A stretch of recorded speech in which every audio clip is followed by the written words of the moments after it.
Apa yang akan Anda lakukan jika difitnah mencuri puluhan juta rupiah dan tak punya siapa-siapa untuk membela?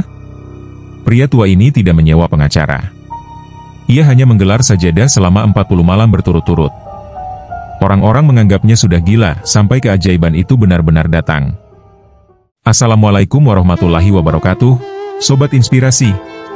Selamat datang di Langitan, tempat di mana kita menyelami lautan hikmah dari kisah-kisah nyata yang luar biasa. Di sini, setiap cerita yang kami sajikan adalah saduran dari kejadian nyata.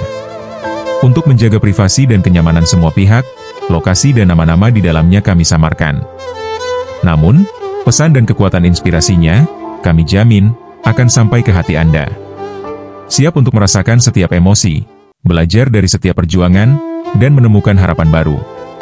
Pastikan Anda subscribe channel Langitan ini sekarang juga, nyalakan loncengnya biar tidak ketinggalan kisah-kisah inspiratif terbaru dari kami, dan jangan lupa bagikan ke teman-teman serta keluarga yang membutuhkan semangat. Pastikan tonton sampai akhir, karena di akhir kisah ini kami rutin memberikan ijazah amalan khawas dari para arif billah Nusantara yang sudah terbukti ampuh dan diijazahkan turun-temurun. Selamat menyaksikan kisah inspiratif ini. Pagi itu dimulai seperti ribuan pagi lainnya bagi Pak Kardi.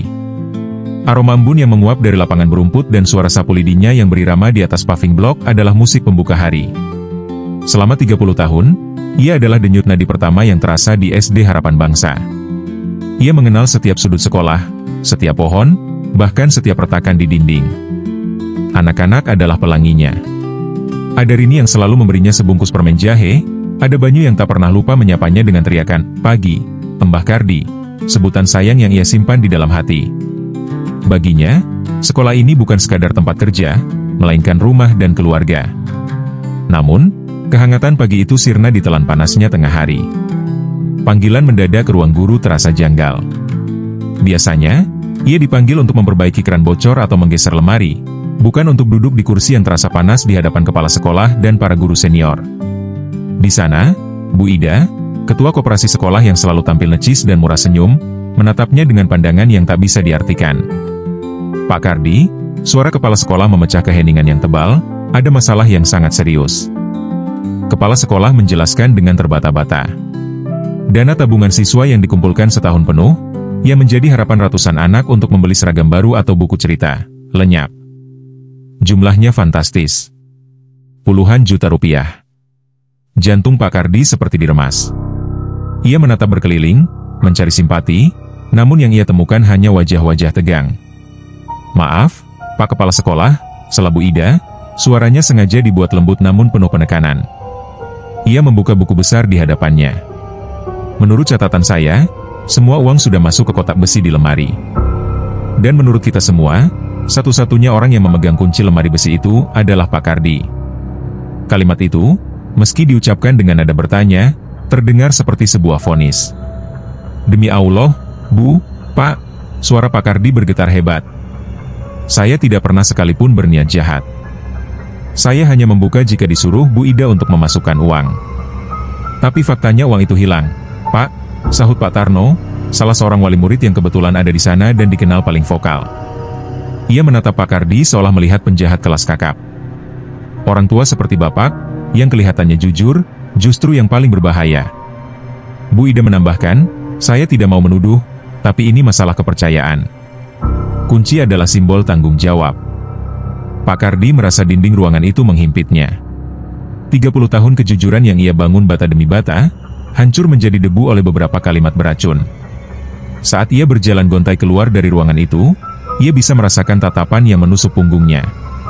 Ia bahkan melihat Banyu, anak yang selalu ceria menyapanya, kini bersembunyi di balik punggung ibunya, menatapnya dengan sorot mata bingung dan takut. Itulah luka yang paling perih, lebih tajam dari tuduhan manapun. Badai telah merenggut pelanginya. Pak Kardi selanjutnya pulang ke rumahnya. Rumah terasa seperti gua yang sunyi. Istrinya, Imah, menyajikan sepiring nasi hangat dan ikan asin, makanan kesukaan Pak Kardi.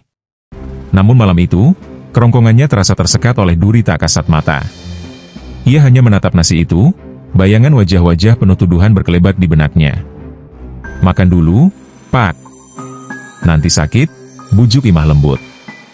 Pak Kardi menggeleng. Bagaimana bisa nasi ini kutelan? Rasanya seperti menelan bara api. kehormatan Bapak sudah diinjak-injak. Malam itu, saat keheningan mencapai puncaknya, Pak Kardi tak tahan lagi. Di atas sajadah lusuhnya, pertahanannya jebol. Ia menangis sesenggukan seperti anak kecil, bahunya terguncang hebat. Ya Allah, mengapa aku? Rintihnya pada langit-langit kamar yang kusam. Mengapa harus aku yang menanggung fitnah seberat ini di sisa umurku? Istrinya mendekat, tidak berkata-kata, hanya menemaninya dalam diam. Setelah tangis suaminya mereda, Imah berbisik, "Pak, saat semua pintu manusia tertutup, masih ada satu pintu yang selalu terbuka. Pintu langit. Mari kita ketuk bersama-sama." Imah mengingatkannya pada sebuah amalan yang pernah mereka terima dari seorang ulama sepuh. Sebuah rangkaian Asmaul Husna yang dibaca dengan jumlah dan waktu tertentu. Ya Hanan, Ya Manan Ya Fatah, Ya Rojak, wahai yang maha pengasih, yang maha pemberi karunia, yang maha pembuka jalan, yang maha pemberi rezeki. Dimulailah 40 hari perjuangan batin Pak Kardi. Setiap pukul 2 pagi, saat dunia terlelap, ia memaksa tubuh tuanya untuk bangkit. Dinginnya air wudhu terasa hingga ke sumsum, namun entah mengapa justru menyegarkan jiwanya yang terbakar. Dengan tasbih kayu di jemarinya yang kapalan, ia merapal nama-nama agung itu. 313 kali. Awalnya, pikirannya masih berkelana pada masalahnya. Namun memasuki minggu kedua, sesuatu berubah. Wirid itu bukan lagi sekadar hafalan, melainkan dialog. Setiap lafal, ya patah, adalah permohonan agar kebenaran dibuka. Setiap lafal, ya rojak, adalah pengakuan bahwa hanya Tuhan pemilik rezeki. Di sekolah, siksaannya berlanjut. Suatu pagi, ia menemukan tulisan, maling, di dinding pos jaganya, ditulis dengan kapur. Dengan dada sesak, ia mengambil lem basah dan menghapusnya sendiri sebelum ada anak-anak yang melihat.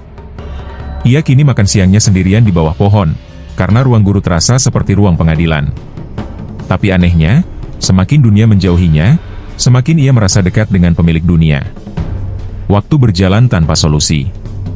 Memasuki minggu kelima, kepasrahan Pak Kardi mulai membentuk sebuah ketenangan yang aneh. Ia tak lagi panik, meski tenggat waktu semakin dekat. Ia percaya, pertolongan sedang dirajut untuknya, entah dalam bentuk apa. Pertanda pertama datang dalam bentuk teror. Sebuah sarang tawon Vespa, atau tawon endas, yang ukurannya lebih besar dari bola sepak, muncul di lubang pohon mangga tua di belakang sekolah. Kehadirannya membuat panik. Kepala sekolah, dengan nada jengkel, menyalahkan Pak Kardi. "Bapak ini bagaimana? Sarang sebesar itu sampai tidak tahu. Cepat singkirkan sebelum ada korban." Perintah itu menambah beban di pundaknya yang sudah berat. Beberapa hari kemudian, pertanda kedua muncul dari layar kaca. Saat sedang membersihkan ruang guru yang kosong, sebuah program berita lokal menarik perhatiannya. Program itu mengulas tentang sekelompok pemuda nekat yang menjadi pemburu madu tawon endas. Mereka mempertaruhkan nyawa untuk mengambil madu yang harganya selangit. Pak Kardi terpaku sejenak, melihat kegigihan mereka, lalu menggelengkan kepala, menganggapnya hanya tontonan selingan.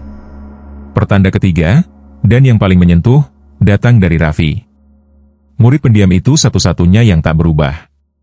Ia masih sering menghampiri Pak Kardi, meski hanya untuk duduk diam di dekatnya. Suatu sore, Raffi melihat Pak Kardi termenung menatap pohon mangga angker itu. Anak itu lalu berlari, mengambil buku gambarnya, dan mulai menggambar dengan serius. Setengah jam kemudian, ia kembali dan menyodorkan hasilnya. Sebuah gambar detail pohon mangga itu, lengkap dengan sarang tawonnya. Namun, ada satu hal aneh, sebuah tanda silang, X, yang tebal di lubang pohon itu. "Ini apa, Le?" tanya Pak Kardi, hatinya tersentuh oleh perhatian kecil itu. Raffi menatap Pak Kardi, lalu ke gambar, lalu kembali ke Pak Kardi. Ia berbisik pelan, seolah berbagi rahasia besar. "Di sana, Pak. Di dalam sana ada harta karun." Pak Kardi memegang kertas gambar itu. Sarang tawon yang berbahaya, siaran TV tentang madu mahal, dan gambar harta karun dari seorang anak yang tulus. Benangnya mulai tersambung dalam benaknya, membentuk sebuah pola yang mustahil namun terasa begitu nyata. Malam ke-40. Ini adalah malam terakhir. Besok adalah hari penentuan, hari di mana palu hakim para wali murid akan diketuk. Setelah menyelesaikan wiridnya, Pak Kardi tidak langsung tidur. Ia duduk di beranda, menatap langit yang pekat. Hatinya tenang, setenang danau di pagi hari. 40 hari menempa jiwanya, mengubah ketakutan menjadi penyerahan diri total. Pagi harinya, ia menggenggam gambar dari Raffi. Ini bukan lagi sekadar kertas. Ini adalah peta, sebuah petunjuk dari langit yang dikirim melalui tangan mungil yang suci. Inilah saatnya ikhtiar, usaha manusia sebagai jawaban atas panggilan keyakinan. Dengan jantung berdebar, ia mendatangi warung telepon umum di ujung jalan, satu-satunya yang tersisa di kampung itu. Ia memasukkan beberapa koin, lalu menekan nomor telepon stasiun TV lokal yang ia catat tempo hari. Setelah disambungkan ke redaksi program berita, ia berbicara dengan suara yang ia usahakan agar tidak bergetar. Selamat pagi, nama saya Kardi, saya punya sarang tawon Vespa yang sangat besar di sekolah. Sore itu, suasana di ruang guru lebih panas dari biasanya. Ruangan itu penuh sesak dengan wali murid. Pak Tarno, sang wali murid vokal, bertindak seolah jaksa penuntut. Ia membentak-bentak, menuntut uangnya kembali. Bu Ida duduk di samping kepala sekolah, sesekali menyeka matanya dengan tisu, memainkan peran sebagai korban yang paling dirugikan. Cukup. Kami sudah beri waktu 40 hari. Tidak ada hasil, teriak Pak Tarno sambil menggebrak meja. Hari ini juga kita bawa orang tua ini ke kantor polisi. Tepat saat itu, deru mesin mobil yang berat terdengar di halaman sekolah, memotong ketegangan. Sebuah mobil pickup berhenti, beberapa orang berpakaian pelindung tebal turun membawa peralatan yang aneh. Semua orang di ruangan itu serentak menoleh keluar jendela. Bu Ida tertawa sinis. Sudah gila orang tua ini. Mau bayar hutang puluhan juta pakai tawon. Di tengah kebingungan dan cemoohan itu, Pak Kardi berdiri. Semua mata tertuju padanya. Dengan suara yang dalam dan mantap, ia berkata, mohon maaf, Bapak dan Ibu. Izinkan saya melakukan satu usaha terakhir. Rapat yang tadinya panas mendadak bubar. Semua orang, didorong oleh rasa penasaran, berbondong-bondong ke halaman belakang. Mereka membentuk lingkaran, menyaksikan para profesional itu bekerja. Asap mengepul, dengung marah ribuan tawon terdengar, lalu senyap. Sarang raksasa itu berhasil diamankan. Tim pemburu hendak berkemas ketika Pak Kardi menghampiri ketuanya. Dengan tangan gemetar, ia menunjukkan gambar dari Raffi. Tolong, Mas. Sebelum pergi, bisakah lihat ke dalam lubang pohon ini? Menurut anak ini, ketua tim itu menatap Pak Kardi dengan iba, lalu menghela napas. Baiklah, Pak. Akan saya lihat. Ia menyalakan senter yang sangat terang dan mengarahkannya ke dalam lubang pohon yang menganga. Ia terdiam sejenak, lalu dahinya berkerut. Ada bungkusan di dalam. Dengan menggunakan penjepit panjang, ia berhasil menarik keluar sebuah buntalan kain yang sudah menyatu dengan tanah dan akar. Saat diletakkan di tanah, semua orang menahan napas. Dengan sangat hati-hati, buntalan itu dibuka. Lapisan kain pertama hancur menjadi debu. Lapisan kedua. Dan di lapisan ketiga, di bawah sinar matahari sore, sesuatu berkilauan. Sebuah kalung, beberapa gelang, dan beberapa kepingan emas dengan ukiran yang rumit dan kuno. Pak Tarno, yang ayahnya adalah kolektor, maju mendekat. Matanya terbelalak. Jangan disentuh. Ini peninggalan era Majapahit akhir. Saya pernah melihat yang seperti ini di museum. Ini tak ternilai harganya. Hening. Keheningan yang begitu total hingga suara daun jatuh pun bisa terdengar.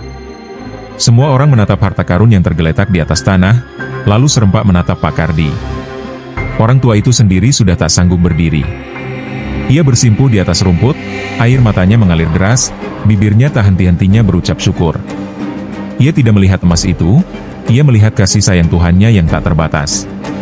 Keajaiban nyata di depan mata itu menjadi pukulan telak bagi Bu Ida. Wajahnya yang tadinya angkuh berubah menjadi pucat seperti mayat. Kakinya lemas dan ia jatuh terduduk. Dalam sekejap, semua kepalsuannya luruh. Ia meraung, mengakui segalanya. Mengakui bahwa ia terlilit hutang pada rentenir, bahwa ia telah mengambil uang itu secara bertahap, dan dengan licik menjadikan Pak Kardi sebagai tumbal. Hari itu, kehormatan Pak Kardi dipulihkan dengan cara yang paling agung. Nama baiknya kembali berkilau, lebih terang dari emas yang ditemukan di pohon itu. Tentu saja, ia tak mengambil sepeser pun uang itu untuk dirinya. Setelah semua tabungan siswa dikembalikan, sisanya ia serahkan untuk pembangunan musola sekolah. Beberapa hari kemudian, Pemandangan di SD Harapan Bangsa kembali seperti semula. Pak Kardi kembali menyapu halaman dengan irama yang tenang. Namun kini, tidak ada lagi tatapan curiga. Yang ada hanya tatapan kagum dan hormat. Saat ia beristirahat di bawah pohon, Raffi berlari menghampirinya. Kali ini bukan untuk memberinya gambar, tapi untuk memeluknya dengan erat. Pelukan tulus itu adalah harta karunnya yang sesungguhnya, sebuah jawaban dari langit yang bisa ia rasakan hangatnya. Saudaraku, itulah hikmah dari kisah Pak Kardi. Sebuah pelajaran berharga bahwa di puncak kesabaran dan di kedalaman sujud, pertolongan Allah akan selalu datang dengan cara yang tak pernah kita duga. Ujian mungkin terasa berat, fitnah mungkin terasa menyakitkan, tapi janjinya bagi orang yang sabar dan bertawakal adalah nyata. Jika Anda merasakan manfaat dan inspirasi dari cerita ini, kami mohon dukungan tulus Anda agar kami bisa terus bersemangat menyebarkan lebih banyak lagi kisah-kisah kebaikan seperti ini. Caranya mudah.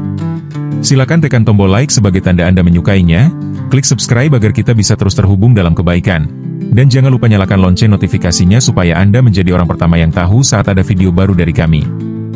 Dan sebagai penutup, kami ingin mengajak Anda untuk melakukan sesuatu yang istimewa, sebuah ikhtiar doa bersama.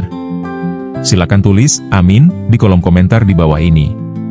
Insya Allah, setiap komentar amin yang tulus dari Anda, akan kami kumpulkan dan kami sertakan dalam doa khusus bersama kami dan para santri penghafal Al-Quran di pesantren yang kami bina. Kami memohon kepada Allah Subhanahu wa Ta'ala, semoga setiap kesulitan yang sedang Anda hadapi diangkat, semoga rezeki Anda dilancarkan dari arah yang tak terduga, semoga keluarga Anda senantiasa diberkahi, dan semoga sisa hidup Anda jauh lebih baik, lebih bahagia, dan lebih dekat dengannya. Terima kasih atas waktu dan perhatian Anda. Semoga setiap langkah kita selalu dalam lindungan dan ridhanya. Sampai jumpa di kisah inspiratif berikutnya. Wassalamualaikum warahmatullahi wabarakatuh.